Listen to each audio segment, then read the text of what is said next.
He's become extremely handsome. And his name is Glenn Priest. I am the assistant organist and choir master here at Redeemer Church. And Sam was not able to be with us today. One of his children has come down with a bad cold, so he's being mom and dad this week. So anyway, I'm glad that I'm here and that you're here. Thank you so much for coming today. I have a few things that I would like to just let you know about. The first is typically we have the bells ringing at 12:15, but that's not going to happen today because we have a little bit of a technical issue that we're overcoming with them. Here are some upcoming dates that you might want to be aware of. First of all, on March 15th, there will be a pre-recital to our Even Song, which starts at 5 o'clock. That's Sunday, March 15th. That's this coming Sunday, actually. And Jeremy Filsell will be the guest organist for that event, as well as the rector of Christ Church will be our guest speaker.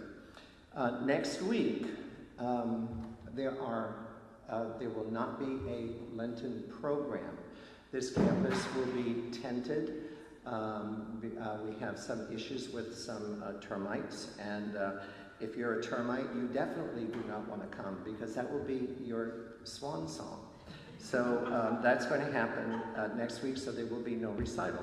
However, on March 25th, you'll have the opportunity to hear Cynthia Roberts-Green will be at the organ, and she'll be presenting that day. And then on April 1st, which I think is really hysterical, I will be your organist on April 1st. So I don't know if that was to be planned humor, or you all know it's April Fool's Day, right? Yeah, okay, just checking. There are no programs today. Our guest artists will be announcing their titles and their presentations, but let me tell you a little bit about the Prometheus duo. Chung Yun Hong and Anne Chandra are accomplished violinists who have been members of the Sarasota Orchestra since 2002. They are trained at leading institutions including Juilliard, the Cincinnati College Conservatory of Music, and Rice University. They have performed widely across the United States and internationally, and have appeared at major festivals, opera orchestras, and concert halls, including Carnegie Hall. In addition to their performance careers, both are dedicated educators and arts advocates. As colleagues and collaborators, they bring depth, experience, and a shared love of music to every performance. Well, you've heard enough from me. Will you help me welcome the Prometheus duo?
morning.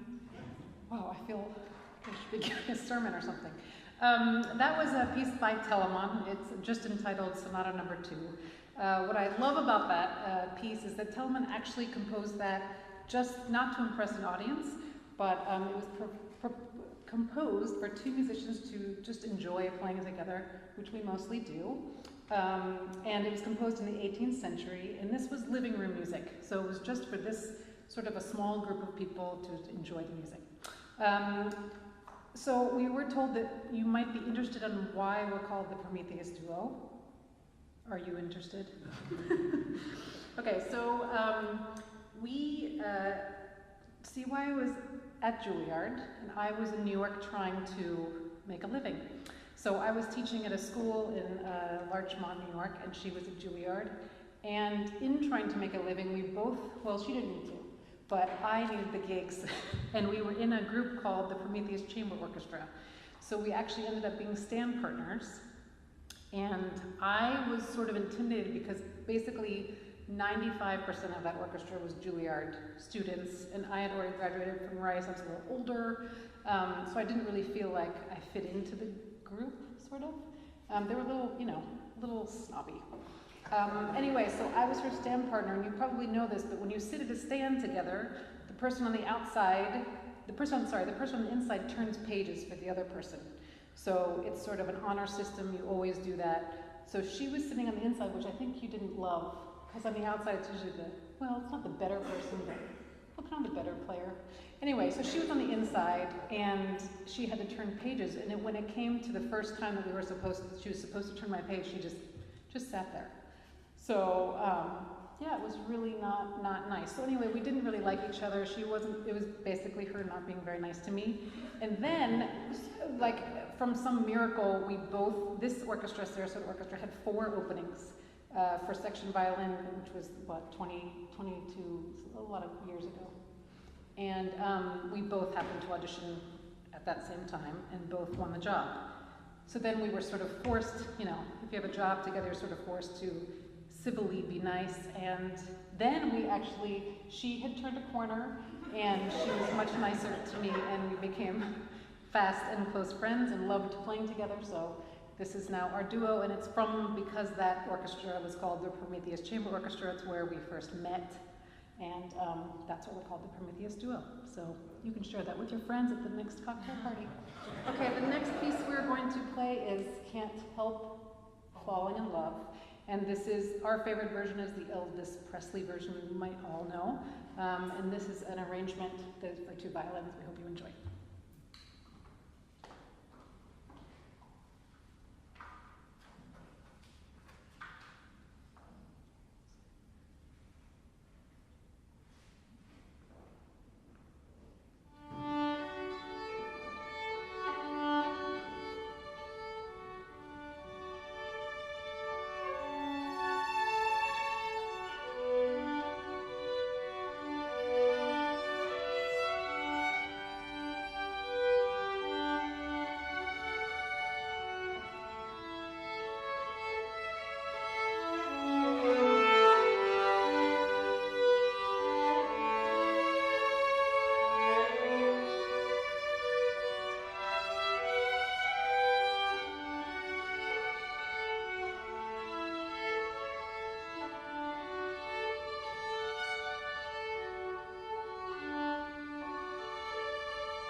by Vivaldi, which I know you guys all know.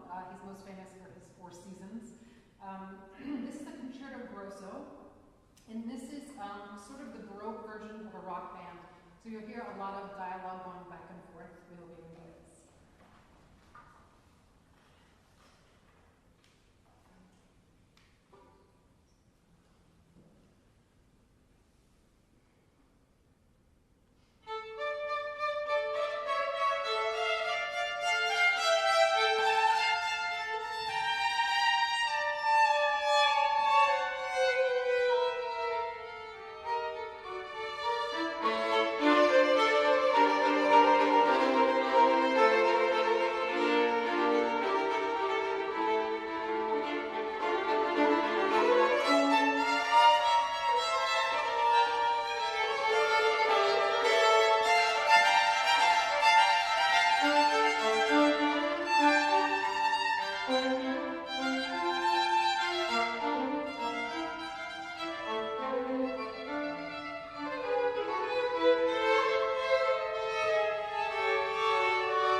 Leclerc was actually a professional dancer before becoming a violinist and composer, so his music often had this graceful dance-like quality.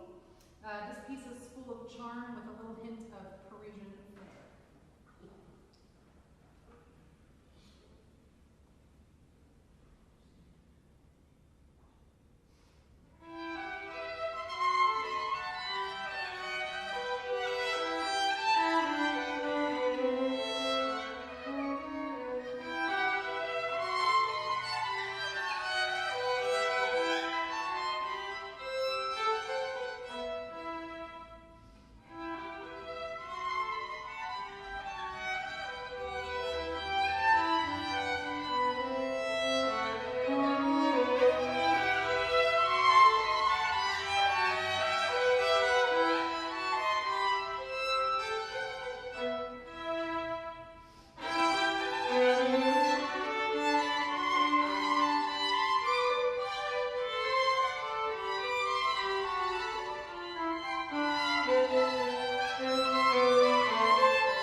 lines to brilliant fireworks, dramatic, sentimental, and very pretty.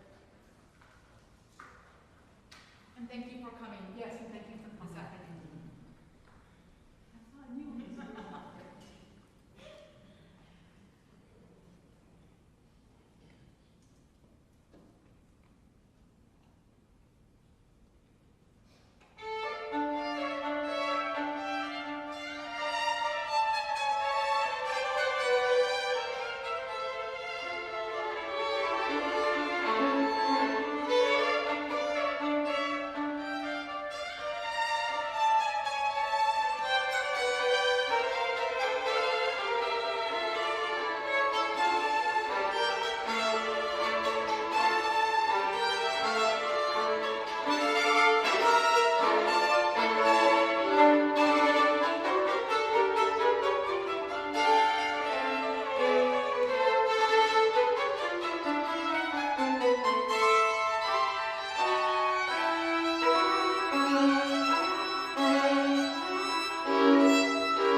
Thank you.